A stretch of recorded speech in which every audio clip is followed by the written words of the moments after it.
Corel Draw मध्ये काम करताना स्केल या सुविधेचा वापर बऱ्याच वेळा करावा लागतो. गरजेप्रमाणे ऑब्जेक्टचा आकार लहान किंवा मोठा करण्यासाठी ऑब्जेक्ट स्केल केला जातो. स्केल करण्यासाठी तो ऑब्जेक्ट मूव्ह मोडमध्ये असतानाच त्याच्या हँडलवर ड्रॅग करावे लागते. आपण हा रेक्टँगल स्केल करू. एखाद्या ऑब्जेक्टच्या लांबी आणि रुंदी यांचं मूळ प्रमाण कायम ठेवून त्यांना स्केल करायचं असेल तर कॉर्नरचा कोणताही हँडल ड्रॅग करा. जो हँडल ड्रॅग केला जातो त्याच्या विरुद्ध दिशेचा हँडल स्केल करण्यासाठी पिव्होट पॉइंट म्हणून वापरला जातो.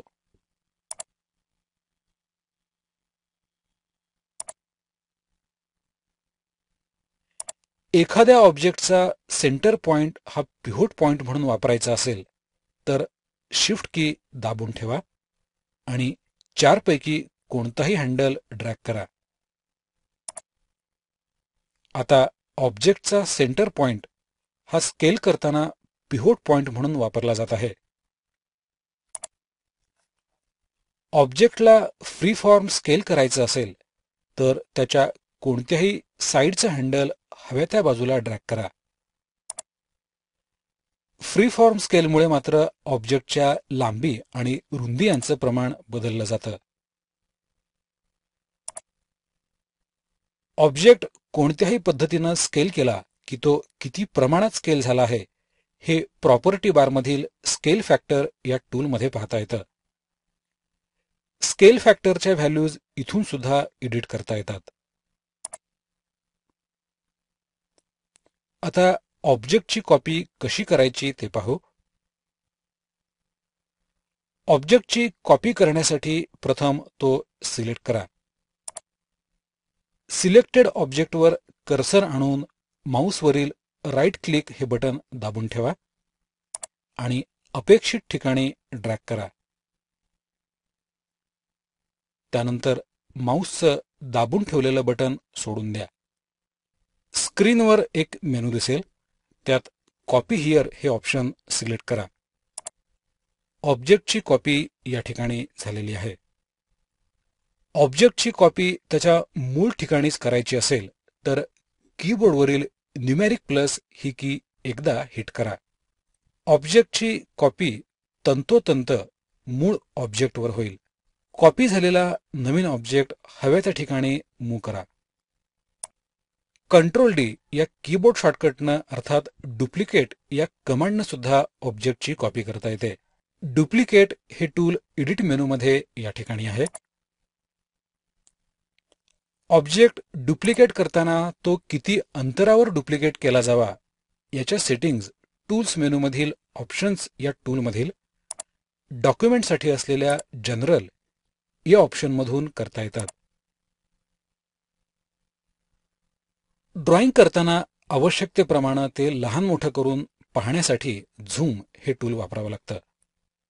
तसंच त्याचा ठराविक भाग स्क्रीनवर यावा यासाठी पॅन हे टूल वापरावं लागतं. ही दोन्ही टूल्स कशी वापरायची ते आता पाहू. ड्रॉइंग झूम करण्यासाठी सर्वात सोपी पद्धत म्हणजे माऊसमध्ये लेफ्ट आणि राईट क्लिक या 2 बटन्सच्या मध्ये असलेलं स्क्रोल रोलर खालच्या दिशेने फिरवणं आणि ड्रॉइंग लहान करून पाहण्यासाठी म्हणजे झूम आउट करण्यासाठी हेच बटन वरच्या दिशेनं फिरवणं. टूलबारमध्ये झूम आणि पॅन ही दोन्ही टूल्स एकाच ठिकाणी इथं आहेत. झूम टूलसाठी झेड आणि पॅन टूलसाठी एच हा कीबोर्ड शॉर्टकट आहे. झूम टूल सिलेक्ट करून ड्रॉइंगमध्ये एकदा क्लिक केलं की ड्रॉइंग मोठं दिसायला लागतं म्हणजे झूम इन होतं. झूम टूल सिलेक्ट असतानाच राईट क्लिक केलं की ड्रॉइंग लहान दिसायला लागतं म्हणजेच झूम आउट होतं. झूम टूलनं ड्रॉइंग मोठं दिसतं याचा अर्थ असा नाही की ड्रॉइंग स्केल करून त्याचा आकार मोठा होतो. तर इथं अशी संकल्पना आहे की आपण एका आभासी भिंगातून ड्रॉइंगकडे पाहत आहोत. हा भिंग ड्रॉइंगच्या जवळ नेला की ड्रॉइंग मोठं दिसायला लागतं आणि दूर नेला की ड्रॉइंग लहान दिसायला लागतं. झूम टूल सिलेक्टेड असतानाच प्रॉपर्टी बारमध्ये असलेली ऑप्शन्स पहा. यातही झूम टूलशी संबंधित टूल्स आहेत. तसंच स्टँडर्ड टूल बारमध्ये सुद्धा झूम लेवल या नावाचं टूल आहे. त्यातूनही झूमचं प्रमाण ठरवता येतं.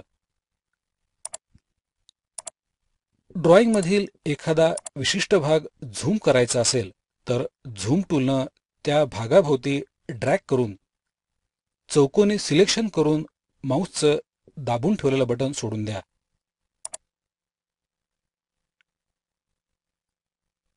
सिलेक्ट केलेला भाग झूम झालेला आहे. डॉक्युमेंटमध्ये असलेले सर्व ऑब्जेक्ट्स स्क्रीनमध्ये एकाच वेळी पाहायचे असतील, अर्थात फिट टू स्क्रीन करायचे असतील, तर कीबोर्डवरील F4 ही की हिट करा. शिफ्ट F4 या कीबोर्ड शॉर्टकटनं फक्त डॉक्युमेंट एरियामध्ये असलेले सर्व ऑब्जेक्ट्स फिट टू स्क्रीन होतील. ड्रॉइंगमधील केवळ सिलेक्टेड ऑब्जेक्ट झूम करून तो फिट टू स्क्रीन करायचा असेल तर शिफ्ट F2 हा कीबोर्ड शॉर्टकट वापरा. झूम केलेल्या ड्रॉइंगमधील एखादा विशिष्ट भाग स्क्रीनमध्ये आणायचा असेल तर पॅन हे टूल वापरावं लागतं. टूल बॉक्समध्ये ते या ठिकाणी आहे आणि त्याचा कीबोर्ड शॉर्टकट H असा आहे. माऊसमध्ये लेफ्ट आणि राईट क्लिकच्या मध्ये असलेला स्क्रोल रोलर दाबून ठेवून ड्रॉइंग पॅन करता येतं.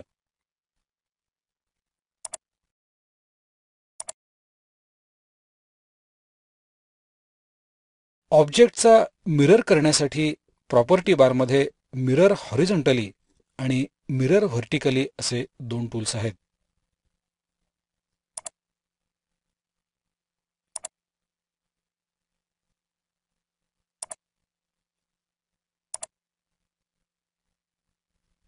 आतापर्यंत आपण रेडीमेड प्रीसेट असलेले शेप्स ड्रॉ करून पाहिलेले आहेत. पुढच्या लेसनमध्ये आपण ड्रॉइंग टूल्स वापरणार आहोत.